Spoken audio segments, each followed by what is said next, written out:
യുഎഇയിൽ ജോലി ചെയ്യുന്ന പ്രവാസികൾക്ക് ഏറെ ആശ്വാസം നൽകിക്കൊണ്ട് ഓഗസ്റ്റ് മാസത്തിൽ യുഎഇയിൽ വരാനിരിക്കുന്ന അടുത്ത പൊതു അവധിയെക്കുറിച്ചും അതോടൊപ്പം പ്രവാസികൾക്ക് ലഭിക്കാൻ പോകുന്ന 3 ദിവസത്തെ തുടർച്ചയായ ലോങ് വീക്കെൻഡിനെ കുറിച്ചുമുള്ള വിവരങ്ങളാണ് ഇന്ന് വിശദമായി പരിശോധിക്കുന്നത്.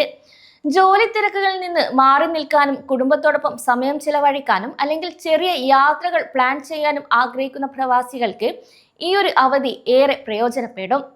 ഏതാണ് ആ വരാനിരിക്കുന്ന പൊതു അവധിയെന്നും ഗവൺമെന്റിന്റെ പുതിയ ക്യാബിനറ്റ് നിയമങ്ങൾ പ്രകാരം അവധി ദിനങ്ങൾ എങ്ങനെയാണ് മാറ്റപ്പെടുന്നതെന്നും ഇതിന്റെ ഔദ്യോഗിക സ്ഥിരീകരണം എപ്പോഴായിരിക്കും എന്ന് നമുക്ക് ഈ ഒരു വീഡിയോയിലൂടെ വിശദമായി നോക്കാം. യുഎഇയുടെ ഔദ്യോഗിക പബ്ലിക് ഹോളിഡേ കലണ്ടർ അനുസരിച്ച് ഓഗസ്റ്റ് മാസത്തിൽ വരുന്ന അടുത്ത പൊതു അവധി പ്രവാചക ജന്മദിനത്തോടനുബന്ധിച്ചുള്ളതാണ്. ഇസ്ലാമിക് ഹിജറി കലണ്ടറിലെ 3ാമത്തെ മാസമായ റബിയുൽ അവൽ 12-നാണ് ഈ ഒരു പുണ്യദിനം ആചരിക്കുന്നത്. വഫാഖ് കണക്കുകൂട്ടൽ അനുസരിച്ച് ഈ വർഷത്തെ പ്രവാചക ജന്മദിനം വരുന്നത് 2026 ഓഗസ്റ്റ് 25 ചൊവ്വാഴ്ചയാണ്. എന്നാൽ ആഴ്ചയുടെ മധ്യത്തിൽ വരുന്ന ഈ ഒരു അവധി ദിവസത്തെ പ്രവാസികൾക്കും അതുപോലെ സ്വദേശികൾക്കും ഒരുപോലെ പ്രയോജനപ്പെടുന്ന രീതിയിൽ തുടർച്ചയായ 3 ദിവസത്തെ വലിയൊരു വാരാന്ത്യ അവധിയായി മാറാൻ ഇത് വളരെ സാധ്യതയുള്ളതാണ്. ഇതിന് പിന്നിലുള്ള കാരണം എന്നത് യുഎഇ ഗവൺമെന്റ് പുറപ്പെടുവിച്ച യുഎഇ ക്യാബിനറ്റ് റെസല്യൂഷൻ നമ്പർ 27 ആണ്. ഈ ഒരു നിയമം അനുസരിച്ച് ആഴ്ചയുടെ മധ്യത്തിൽ വരുന്ന പൊതു അവധികൾ ജോലിക്കാരുടെ സൗകര്യാർത്ഥം ആഴ്ചയുടെ ആരംഭത്തിലോ അല്ലെങ്കിൽ അവസാനത്തിലേക്കോ മാറ്റി നൽകാൻ യുഎഇ ക്യാബിനറ്റ് പൂർണ്ണ അധികാരമുണ്ട്. ചെറിയ പെരുന്നാൾ, വലിയ പെരുന്നാൾ അവധികൾ ഒഴികെയുള്ള മറ്റ് ദേശീയ പൊതു അവധികൾക്കാണ് ഈ ഒരു ഇളവ് ബാധകമാകുന്നത്.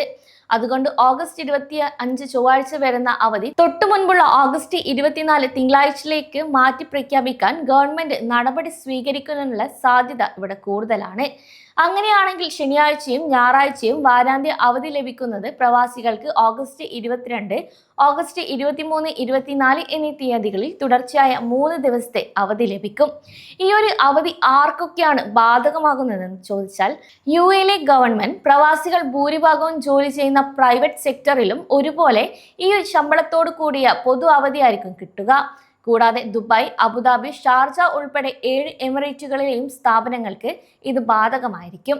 കൂടാതെ റബിയുൽ അവൽ മാസപ്പിറവി കാണുന്നതിനെ തുടർന്ന് മാസപ്പിറവി സമിതി ഔദ്യോഗികമായി തീയതികൾ പ്രഖ്യാപിക്കും.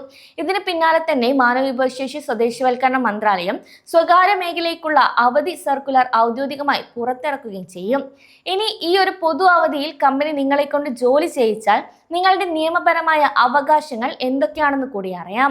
യുഎഇ തൊഴിൽ നിയമം അനുസരിച്ച് പൊതു അവധി ദിനങ്ങളിൽ ജീവനക്കാർക്ക് ശമ്പളത്തോടു കൂടിയ ലീവിന് പൂർണ്ണ അവകാശമുണ്ട്. എന്നാൽ സ്ഥാപനത്തിന്റെ അടിയന്തര സ്വഭാവം കാരണം ആ ദിവസം ജോലി ചെയ്യേണ്ടി വന്നാൽ തൊഴിലുടമ 2 കാര്യങ്ങളിൽ ഒന്ന് നിർബന്ധമായും ചെയ്തിരിക്കണം. ഒന്നെങ്കിൽ ആ അവധി ദിനത്തിന് പകരമായി മറ്റൊരു ദിവസം കോമ്പൻസേറ്ററി ലീവ് അനുവദിക്കണം. അതല്ലെങ്കിൽ അന്നത്തെ സാധാരണ ദിവസത്തെ ശമ്പളത്തോടൊപ്പം അടിസ്ഥാന ശമ്പളത്തിന്റെ കുറഞ്ഞത് 50% അധിക തുകയായി ജീവനക്കാരന് നൽകേണ്ടതുണ്ട്. ഇത് നൽകാൻ കമ്പനികൾ എന്നും ബാധ്യസ്ഥരാണ്.